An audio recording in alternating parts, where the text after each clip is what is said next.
Hi friends, പുതിയൊരു വീഡിയോയിലേക്ക് എല്ലാവർക്കും സ്വാഗതം. വീഡിയോയിലേക്ക് പോകുന്നതിന് മുമ്പേ തന്നെ ഈ ചാനൽ ആരെങ്കിലും ഫസ്റ്റായിട്ട് കാണുന്നവരുണ്ടെങ്കിൽ ഫസ്റ്റ് തന്നെ കയറി സബ്സ്ക്രൈബ് ചെയ്ത് ലൈക്ക് ചെയ്ത് സപ്പോർട്ട് ചെയ്ത് കാണാം. ജാനകി മേഘയോട് പറയാണ്, എന്നിട്ടും നീ നമ്മുടെ മോൾക്ക് നല്ലൊരു ജീവിതം തന്നെ ഉണ്ടാക്കി കൊടുക്കുന്നു എന്ന് പറഞ്ഞ് കയ്യിൽ കയറി പിടിക്കുകയാണ്. മോളെ മേഘ, ജീവിതകാലം മുഴുവൻ ഞങ്ങൾ നിന്നോട് നന്ദിയുള്ളവരായിരിക്കും എന്ന് പറഞ്ഞ് അനുഗ്രഹിക്കുന്ന മാതിരി അവളെ കൈയൊക്കെ പിടിക്കുകയാണ്. ദീർഘകാലം നീ നന്നായിരിക്കും. പക്ഷേ ഇതൊന്നും മലതി മുത്തശ്ശി ഇഷ്ടപ്പെടുന്നില്ല. അതുപോലെ തന്നെ വാസുവും അങ്ങോട്ട് നിന്ന് സന്തോഷത്തോടെ ചിരിക്കുകയാണ്, കാര്യം അവരുടെ കാര്യം സാധിക്കുന്നത് കൊണ്ട്. മേഘ അപ്പോൾ സന്തോഷത്തോടെ പറയാണ്, നിങ്ങളുടെ അനുഗ്രഹം ഉണ്ടായാൽ മാത്രം മതി അമ്മായി. എനിക്ക് നിങ്ങളല്ലാതെ മറ്റാരുമില്ല. നിങ്ങൾക്ക് വേണ്ടി ഇത് ചെയ്യേണ്ടത് എൻ്റെ കടമയാണ്. ഇതൊക്കെ കേട്ട് മാലതി മുത്തശ്ശിക്ക് ദേഷ്യം വരികയാണ്. അപ്പോഴോ ആരതി വന്നിട്ട് മേഘയെ കെട്ടിപ്പിടിക്കുകയാണ്. താങ്ക്സ് ചേച്ചി. അന്നേരം മേഘ, ഏയ് എന്താ ഇത് താങ്ക്സ് ഒക്കെ പറയുന്നത്? ഞാനെന്താ ഒരു അന്യയാണോ? ഞാൻ നിനക്ക് എല്ലാം ചെയ്തു തരും. നീ വിചാരിച്ചതുപോലെ ഈ വിവാഹവും നടക്കും. നീ ഇപ്പോൾ സമാധാനമായിട്ടിരിക്കുക. അത്രയും പറഞ്ഞ് എല്ലാവരെയും സന്തോഷിപ്പിച്ചുകൊണ്ട് മേഘ അവിടെ നിന്നും പോവുകയാണ്. ഇപ്പം വരാമേ എന്ന് പറഞ്ഞ് മാലതി മുത്തശ്ശിയും മേഘയുടെ പിന്നാലെ പോവുകയാണ്. പിന്നാലെ വന്ന മുത്തശ്ശി വിളിക്കുകയാണ്, മേഘ. എന്താ മുത്തശ്ശി? നീ എന്തിനാ വെറുതെ ഇല്ലാത്ത ചിലവുകളൊക്കെ ആരതിയുടെ കാര്യവും പറഞ്ഞ് തലയിലെടുത്ത് വെക്കുന്നത്? അതൊക്കെ വേണോ മേഘ? കാരണമില്ലാതെ ഞാനൊന്നും ചെയ്യില്ല മുത്തശ്ശി. ഞാനൊരു തുരുമ്പ് പോലും വെറുതെ ആർക്കും വിട്ടുകൊടുക്കില്ല. മേഘ മുത്തശ്ശിയുടെ മോളാണല്ലോ, അത് കാരണം മേഘ അതും പറഞ്ഞ് ചിരിച്ചുകൊണ്ട് പോവുകയാണ്. അത് ശരി, എന്തെങ്കിലും കാരണം ഉണ്ടാവും. എന്നെ കാണിക്കുന്നത് മലരിനെയാണ്. അവിടെ ഇരുന്ന് കളിക്കുകയാണ്. അപ്പോൾ അത് കഴിഞ്ഞ് ലക്ഷ്മിയും മഹേന്ദ്രൻ സാറും വന്നിട്ട് പറയാണ്, മലർ ഇവിടെ തന്നെ ഇരിപ്പുണ്ട്, നോക്കേട്ടാ. മലർ ദൂരത്ത് നിന്നേ വിളിക്കുന്നതാണ്. അപ്പോൾ മുത്തശ്ശി എന്ന് വിളിച്ച് മലർ അടുത്തോട്ട് പോവുകയാണ്. മുത്തശ്ശൻ നിനക്ക് വേണ്ടി എന്താ വാങ്ങിക്കൊണ്ട് വന്നത് നോക്കിയേ. മുത്തശ്ശൻ അപ്പോഴേക്കും ടണ്ടണേ എന്ന് പറഞ്ഞ് വാങ്ങിച്ചുകൊണ്ട് വന്ന സാധനം കാണിച്ചു കൊടുക്കുകയാണ്. ബാറ്റും ബോളും. ബാറ്റും ബോളും സൂപ്പറായിട്ടുണ്ട് മുത്തശ്ശ. നിനക്കിത് ഇഷ്ടപ്പെട്ടോ മോളെ? ഒരുപാട് ഇഷ്ടപ്പെട്ടു മുത്തശ്ശ. നമുക്ക് ഈ ബാറ്റും ബോളും കൊണ്ട് ക്രിക്കറ്റ് കളിച്ചാലോ? അതിനെന്താ, കളിക്കാലോ. തീർച്ചയായും. മലർക്കുട്ടി ബാറ്റ് ചെയ്യണം, മുത്തശ്ശൻ ബോളിംഗ് ചെയ്യും. ശരി മുത്തശ്ശ, എങ്കിൽ നമുക്ക് കളിക്കാം. ശരിയാണോ? എറിയട്ടെ മുത്തശ്ശൻ ബോൾ എറിയട്ടെ. ബോൾ പോയി തെറിച്ച് ദൂരെ വീണു. അപ്പോൾ എല്ലാവർക്കും സന്തോഷമായി. ഏയ് മുത്തശ്ശി ചെന്ന് ബോൾ എടുത്ത് കൊണ്ട് കൊടുക്ക്. മലർ പറഞ്ഞത് കേട്ടില്ലേ? വേഗം വാ ബോൾ എടുത്തിട്ട്. ശരി ഏട്ടാ. അങ്ങനെ മുത്തശ്ശനും മുത്തശ്ശിയും മോളും കൂടി നന്നായിട്ട് ക്രിക്കറ്റ് കളിക്കുകയാണ്. ഇനി മുത്തശ്ശൻ ബാറ്റ് ചെയ്യും, ഞാൻ ബോൾ ചെയ്യാം. അതെയോ? മുത്തശ്ശൻ ഫസ്റ്റ് കളിയിൽ തന്നെ ഔട്ടായി. അപ്പോൾ മലർ പറയാണ്, മുത്തശ്ശൻ ഔട്ടായി. നന്നായിട്ട് ബാറ്റ് ചെയ്യണേ. ഇതാ മുത്തശ്ശ. അപ്പോഴാണ് ചന്ദ്രിക അവിടെ എത്തിയത്. മുത്തശ്ശ, ദേ അമ്മയും വന്നു. ചന്ദ്രികയെ, മലർ നന്നായിട്ട് ബാറ്റ് ചെയ്യുന്നുണ്ട്, ഇതാ കണ്ടില്ലേ? അപ്പോൾ ലക്ഷ്മി പറയാണ്, അതേ ചന്ദ്രികയെ, മലർ നന്നായിട്ട് ചെയ്യുന്നുണ്ട്. ചന്ദ്രിക പറയാണ്, നിങ്ങളിങ്ങനെ ക്രിക്കറ്റ് കളിക്കുന്ന കാണുമ്പോൾ എനിക്കും കളിക്കാൻ തോന്നുന്നു അച്ഛാ. അതിനെന്താ, നീയും കളിക്ക്. അപ്പോൾ മലറും പറയാണ്, ഇതാ അമ്മ ബാറ്റ്. അങ്ങനെ അതിൽ ചന്ദ്രികയും ഇടപെട്ട് ബാറ്റ് ചെയ്യാണ്. ഏയ് സൂപ്പർ. അമ്മ ഔട്ടായി ഇനി. അപ്പോൾ ചന്ദ്രിക പറയാണ്, പ്രിയ മോളിങ് വന്നേ, ഇതാ മോള് കളിക്ക്. അപ്പോഴേക്കും മാലതി മുത്തശ്ശിയും മേഘയും അപ്പുറത്ത് നിന്ന് ഇതെല്ലാം നോക്കിയിട്ട് എന്ന് പറയാണ്, അടിപൊളി സൂപ്പർ മോളു എന്ന് പറയാണ്. അപ്പോൾ മാലതി മുത്തശ്ശി മേഘയോട് പറയാണ്, കണ്ടോ മേഘ, ഈ വീട്ടിൽ നിന്നും ഓടിച്ചു വിട്ടല്ലോ എന്നുള്ള ഒരു വിഷമം പോലും ഇല്ലാതെ എത്ര സന്തോഷമായിട്ട് ജോളിയായിട്ട് കളിക്കുന്നു. ഈ പ്രായത്തിൽ ഇതിൻ്റെയൊക്കെ ആവശ്യം എന്താ? ഇനി ഞാൻ ബോൾ ചെയ്യാം. ബോൾ എടുക്കാൻ പോയ മുത്തശ്ശിയോട് പറയാണ്, ഓട് പെട്ടെന്നോട് എന്ന് പറയാണ് ചന്ദ്രിക. പ്രിയയും നന്നായിട്ട് അവരുടെ കൂടെ കളിക്കുകയാണ്. അപ്പോഴാണ് സിദ്ധു അങ്ങോട്ട് വന്നത്. അപ്പം മലർ പറയാണ്, ഹായ്, സിദ്ധു വന്നമ്മേ. എന്താ അങ്കിളെ, ഇവിടെ എല്ലാവരും ചെറുമകളുമായി ക്രിക്കറ്റ് കളിക്കുകയാണല്ലോ ഹാപ്പി ആയിട്ട്. അതേ സിദ്ധാർത്ഥ്. മലർ സിദ്ധുവിനെ കൂട്ടട്ടെ? ഓക്കെ മുത്തശ്ശ. അപ്പോഴേക്കും സിദ്ധു, ഇതാ അങ്കിളെ, ഞാൻ ബോൾ ചെയ്യാം. അമ്മ അങ്ങോട്ട് നിൽക്കാം. മലർ, ഞാൻ ബോൾ ചെയ്യാണ് എന്ന് പറഞ്ഞ് സിദ്ധു ബോൾ ചെയ്യാണ്. മലർ നന്നായിട്ട് ബാറ്റ് ചെയ്യാണ്. ക്യാച്ച് പിടിക്ക് ചന്ദ്രിക, പിടിക്ക് സിദ്ധു, പിടിക്ക് എന്ന് പറയാണ്. രണ്ടുപേരും പിടിക്കാൻ വേണ്ടി പോയി രണ്ടുപേരും തമ്മിലടിച്ച് താഴെ വീണു. രണ്ടുപേരും പെട്ടെന്ന് എണീച്ചിട്ട് സിദ്ധു ചോദിക്കാണ്, ചന്ദ്രികെ നിനക്കെന്തെങ്കിലും പറ്റിയോ? ഇല്ല. സാറിന് എന്തെങ്കിലും പറ്റിയോ? ഇല്ല, ഒന്നും പറ്റിയില്ല. അവരുടെ സന്തോഷം നിറഞ്ഞ കളിയാണ് കളിക്കുന്നത്. അത് കണ്ടിട്ട് മാലതി മുത്തശ്ശി പറയാണ്, ഇവരുടെ ഈ കളിയൊക്കെ കണ്ടു നിന്നിട്ട് നമുക്ക് BP കയറുള്ളൂ. ആദ്യം നീ പ്രിയയെ ഇങ്ങോട്ട് വിളിക്ക്. എന്നിട്ട് അകത്തേക്ക് പോകാം. അപ്പം തന്നെ മേഘ വിളിക്കുകയാണ്, പ്രിയ. അപ്പോഴാണ് പ്രിയ പെട്ടെന്ന് തിരിഞ്ഞു നോക്കുന്നത്. അതേപോലെ തന്നെ മറ്റുള്ളവരെല്ലാവരും തിരിഞ്ഞു നോക്കുകയാണ് മേഘയുടെ വിളി കേട്ടിട്ട്. ഇവിടെ വാ. പ്രിയ പെട്ടെന്ന് തന്നെ ഓടിപ്പോയി. അപ്പോൾ എല്ലാവരും നോക്കുകയാണ് പ്രിയയെ അങ്ങനെ വിളിച്ചത് കണ്ടിട്ട്. എന്താ അമ്മേ, എന്തിനാ നീ അവരുടെ കൂടെ പോയി കളിക്കുന്നത്? നീ കളിച്ചാലുണ്ടല്ലോ നല്ല അടി തരും. അത് കണ്ട് ചന്ദ്രിക അയ്യോ. ദർശനം പറയാണ്, ഷേ എന്താ ഇത്? അപ്പം തന്നെ മേഘ, ബാ അകത്തോട്ട് പോകാം. എന്തിനാ ഇവൾ ഇങ്ങനെ ചെയ്യുന്നത്? മഹേന്ദ്രൻ സാർ പറയാണ്. പിന്നെ മഹേന്ദ്ര സാർ പറയാണ്, സിദ്ധു നീ ബോൾ ചെയ്യ്. ബോൾ കൊടുക്ക് മലർ. അങ്ങനെ സിദ്ധുവും മലറും നന്നായിട്ട് കളിക്കുകയാണ്. അങ്ങനെ ഒരുപാട് സമയം അവർ ബാറ്റും ബോളും ചെയ്തു. അതിനിടയിലാണ് പെട്ടെന്ന് മലർ വീണത്. അയ്യോ അയ്യോ മലർ, അമ്മേ അമ്മേ എന്ന് വിളിച്ച് മലർ കരയാണ്. അയ്യോ മോളോ എന്ത് പറ്റി എന്ന് പറഞ്ഞ് ചന്ദ്രിക നോക്കുകയാണ്. കാല് വേദനിക്കുന്നു അമ്മേ. ഇല്ല മോളെ ഒന്നുമില്ല ഒന്നുമില്ല. സിദ്ധു വന്ന് നോക്കാണ്. പേടിക്കണ്ട മോളെ ഒന്നുമില്ല. സിദ്ധു അങ്കിളേ, അതിൽ ഫസ്റ്റ് എയ്ഡ് ഉണ്ട്, അത് ഞാൻ പോയി എടുത്തിട്ട് വരാം. ഓക്കെ വേഗം എടുത്തിട്ട് വാ. കുഴപ്പമില്ല മോളെ ഒന്നുമില്ല കേട്ടോ.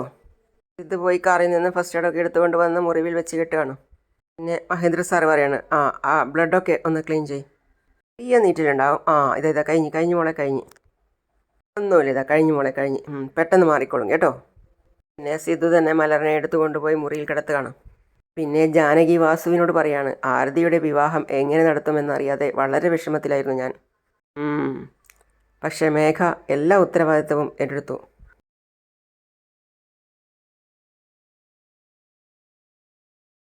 ഇപ്പോഴായേട്ടാ എനിക്ക് സമാധാനമായത്. ഇല്ല ജാനകി, മേഘ ഇത്രയും വലിയ ഉപകാരം ചെയ്യുമെന്ന് ഞാൻ സ്വപ്നത്തിൽ പോലും കരുതിയില്ല. എന്തവസ്ഥ വന്നാൽ നമ്മൾ മേഘയെ ആർക്കും വിട്ടുകൊടുക്കാനേ പാടില്ല. ഏട്ടൻ പറഞ്ഞത് മനസ്സിലായി. അപ്പോഴാണ് അവിടേക്ക് സിദ്ധു വന്നത്. അപ്പോൾ ജാനകി വിളിക്കുകയാണ്, സിദ്ധു എന്താ അമ്മേ? നിനക്ക് നമ്മുടെ കുടുംബത്തോട് അല്പമെങ്കിലും സ്നേഹമുണ്ടോ? ഇപ്പോൾ പെട്ടെന്നെന്താ എനിക്ക് സ്നേഹമില്ലാതായത്?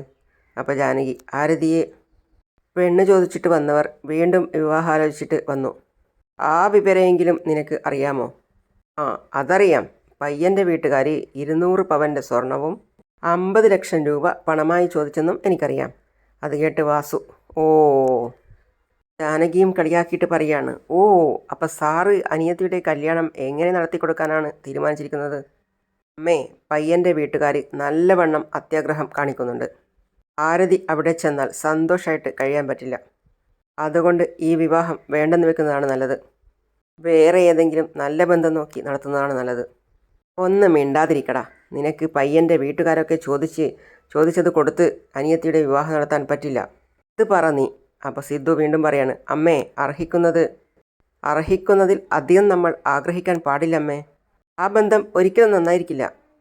ആദ്യം നീ നിൻ്റെ ഈ ഉപദേശങ്ങളൊക്കെ ഒന്ന് നിർത്ത്.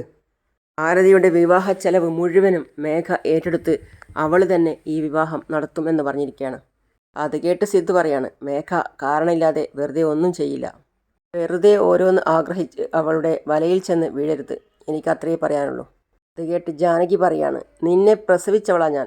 ആദ്യം ഞാൻ പറയുന്നത് കേട്ട് നീ അനുസരിക്ക്. ആരതിയുടെ വിവാഹം നന്നായിട്ട് നടക്കണമെങ്കിൽ നീ ആദ്യം നിൻ്റെ അമ്മാവൻ്റെയും അമ്മായിയുടെയും അടുത്ത് നിന്ന് അകന്നു നിൽക്കാൻ നോക്ക്. മേഘയും അവരും തമ്മിൽ പ്രശ്നങ്ങൾ നടക്കുക. ഈ സമയത്ത് ഈ പ്രശ്നങ്ങൾക്കിടയിൽ നീ മഹേന്ദ്രൻ ചേട്ടനുമായിട്ട് കൂട്ടുകൂടുന്നത് നമുക്ക് അത്ര നല്ലതല്ല സിദ്ധു. വാസുവും പറയാണ്, അപ്പോൾ സിദ്ധു, എങ്ങനെയാ അമ്മേ ഇങ്ങനെയൊക്കെ സംസാരിക്കാൻ കഴിയുന്നേ? അങ്കിള് ചെയ്തു തന്ന ഉപകാരങ്ങളെക്കുറിച്ച് അമ്മ ഇത്ര പെട്ടെന്ന് മറന്നുപോയോ?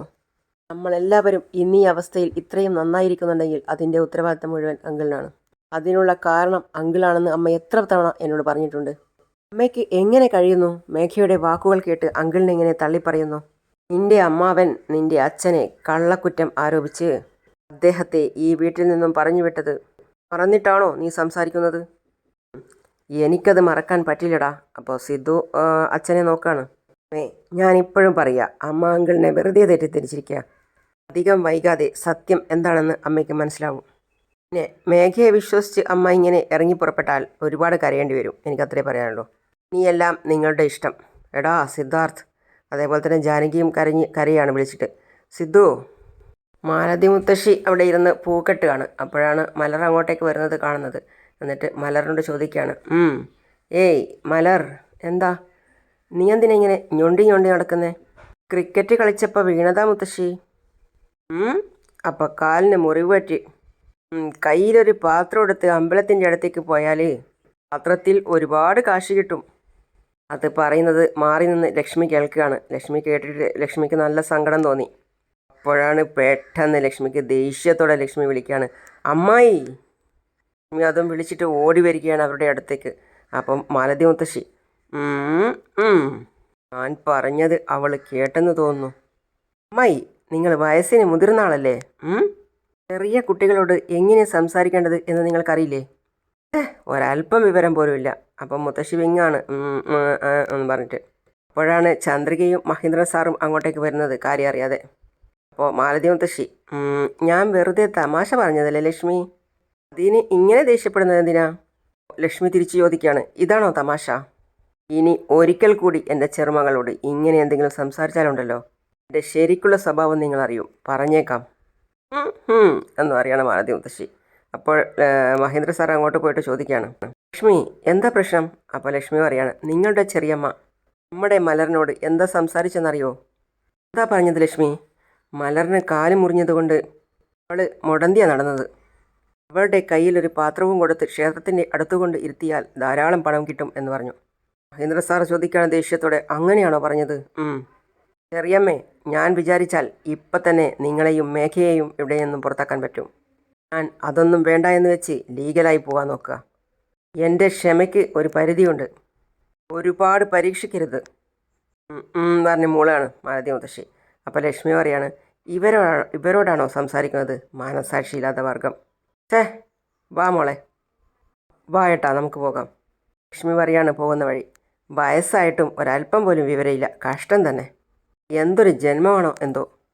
മേഘ വന്ന് ഓഫീസ് ക്യാബിനകത്ത് കയറുകയാണ്. അപ്പോൾ തന്നെ കതക് തുറന്നപ്പോൾ തന്നെ നല്ല പുകയാണ്. അത് കണ്ടിട്ട് അവൾ ചുമക്കുകയൊക്കെ ചെയ്യാണ്. അപ്പോൾ പെട്ടെന്ന് തന്നെ മുറിയിൽ കയറി വന്നപ്പോഴാണ് ഊതുവത്തി കത്തിച്ചതും അവിടെ മാലയിട്ട് ഫോട്ടോ വെച്ചതൊക്കെ കാണുന്നത്. അപ്പോൾ അവൾ ചിന്തിക്കുകയാണ്, ഇത് ഓഫീസ് ക്യാബിനാണോ അതോ പൂജാമുറിയോ? സാമ്പ്രാണിയൊക്കെ കത്തിച്ച് ദൈവത്തിൻ്റെ പടത്തിൽ മാലയൊക്കെ ഇട്ടിരിക്കുന്നു. ആരായിരിക്കും ഇതൊക്കെ ചെയ്തത്? അപ്പോഴാണ് പിന്നിൽ നിന്നും ചന്ദ്രിക വിളിക്കുന്നത്, മേഘ, ഇതാ പ്രസാദം. നിനക്കെന്താ വട്ടാണോ? എന്തൊക്കെയാ നീ ചെയ്തു വെച്ചിരിക്കുന്നത്? അല്ല, ഇത് ഓഫീസാണോ അതോ ആശ്രമമോ?